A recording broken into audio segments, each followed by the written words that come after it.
Okay, good day, good people. Let us look at our differentiation. Okay, before we go through the differentiation, let us first start with things that we are supposed to be knowing before we can dive deep into our differentiation. We need to know how to take out the common factor. If you may just allow me to remind you of few things that you will be obviously using throughout your differentiation. One of the things it is how to take out your common factor. Uh, okay, I know you know it, but allow me to remind you. Let's say we are given 3x squared y minus 6x. In taking out the common factor, you can tell that these two terms they are having x in common. Taking out your common factor, it will be 3x multiplied by y minus 6. Okay, that is the first thing. Then the second thing that you need to know that you will be working with throughout your differentiation, it is the difference of squares. Okay, difference of two squares. Right, you need to know how to work out the difference of two squares. If you are giving x squared minus 9, we know that it will be open bracket, close bracket, open bracket. It will be x, then it will be minus 3 plus 3. X multiplied by x, it will give us squared. Then x multiplied by 3, it will be plus 3x. Then negative 3 multiplied by x, it will be minus 3 x3 multiplied by 3, it will give us negative 9. This one, they will fall out. They will give us 0. Then you will be left out with x squared minus 9. We call that the difference of two squares. Okay, you need to know how to work it out. All right, another one that you need to know how to work it out, it is the quadratic trinomial. All right, quadratic trinomial, we know it. Let's say we are given x squared minus 6x plus 8. We can then get the factors of the sum and factorize. It will be x minus 2, x minus 4. That's what we mean by quadratic trinomial. All right. Then another one that you need to know how to work it out, it is the sum of two cubics. Okay, sum of two cubics, sum of two cubes. All right, it is the sum, meaning you are having a3. If I were to make an example, it will be a3 plus b3. And simplifying it or working it out, it will be you are having a plus 8. That would be the first thing that you will do. It will be a plus b. I mean to say it is a plus b. Open bracket, close bracket. Then from there you will then be left with you will be then left with um,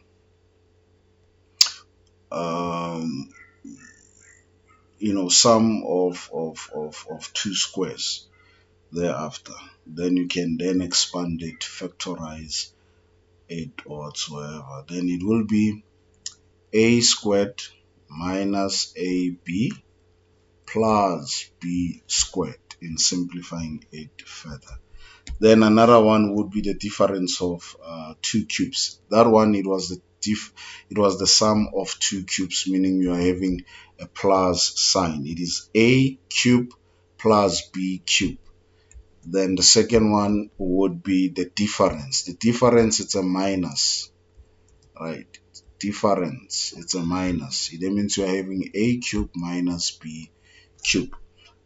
Then in working it out, it will be a minus b, open bracket.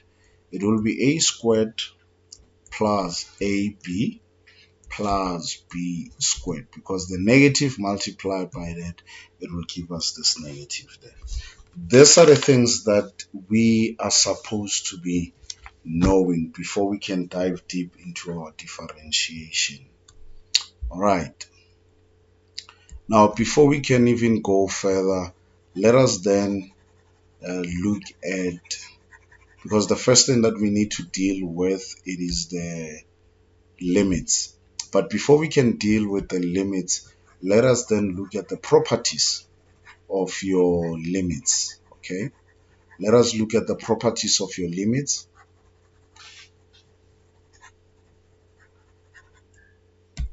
Let us look at the properties of your limits, because we need to know them in working out our limits.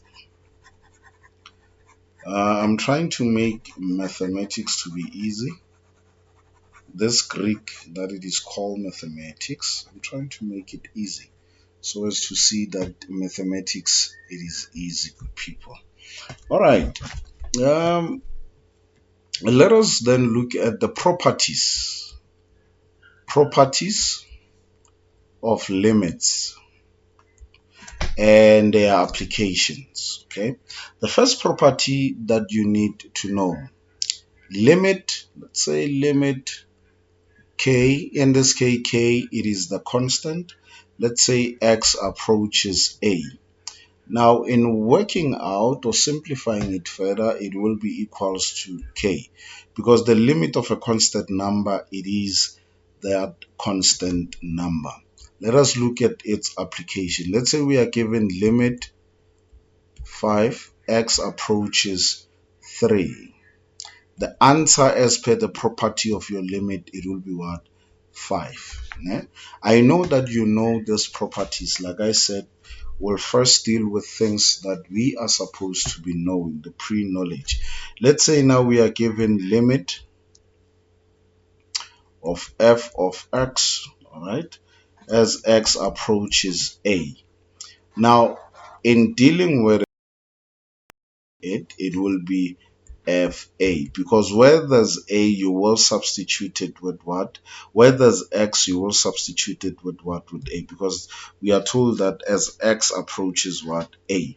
Now, its application, let's say we are given limit 2x as X approaches 3.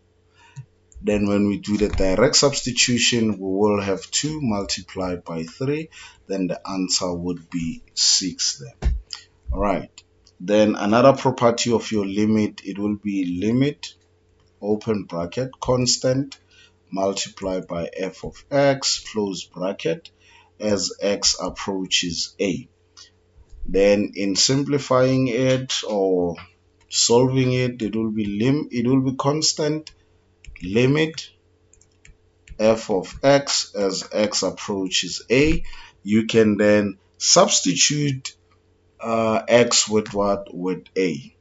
Let's look at its application. Let's say we are given limit 2x squared as x approaches what?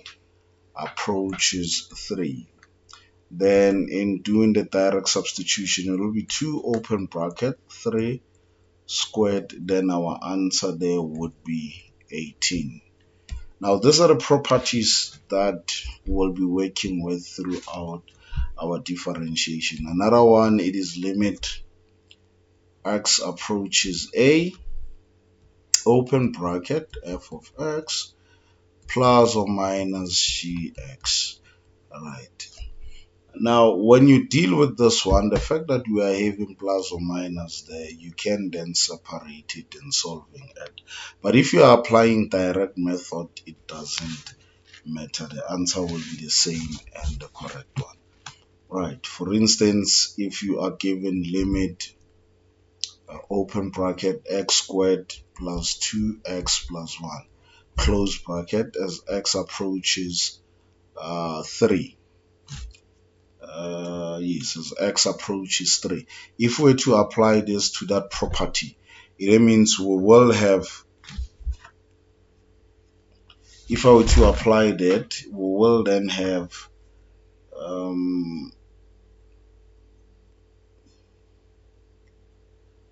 Alright, we will have limit of x squared as x approaches 3 plus limit 2x as x approaches 3 plus limit 1 as x approaches 3. We know that when we are doing direct substitution, it will be 3 squared plus 2 multiplied by 3. We know that the limit of a constant number, it is that constant number. Then our answer here would be what? 16. All right. Then another property of a limit that we'll be working with, it is limit as x approaches a, open bracket, f of x divided by gx. Then in working it out, it will be limit f of x as x approaches a, divide by limit g of x as x approaches a. Then from there you can solve it and do the direct application. Let's say we are given limit, they want us to solve this as x, limit x cubed minus 8 divide by x plus 3. We can then apply that property there. We will have limit x cubed minus 8 as x approaches 3 divide by limit x plus is it plus x plus 3 as x approaches 3. Then from there we can solve it. From there we can solve it in doing the direct substitution. We will have 3 squared minus 8 divide by 3 plus 3 if we are doing the direct substitution. Then we'll have 19 divided by 6. Then our answer would be 3,167. Right. Another property would be that of multiplication. If we are given limit, open bracket, f of x there, g of x, then in simplifying it, it will be limit f of x as x approaches a, right, as x approaches a multiplied by limit g of x as x approaches a.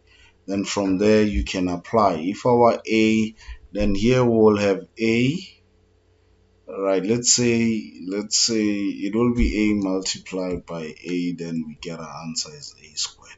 Right. These are the properties that we'll be working with under our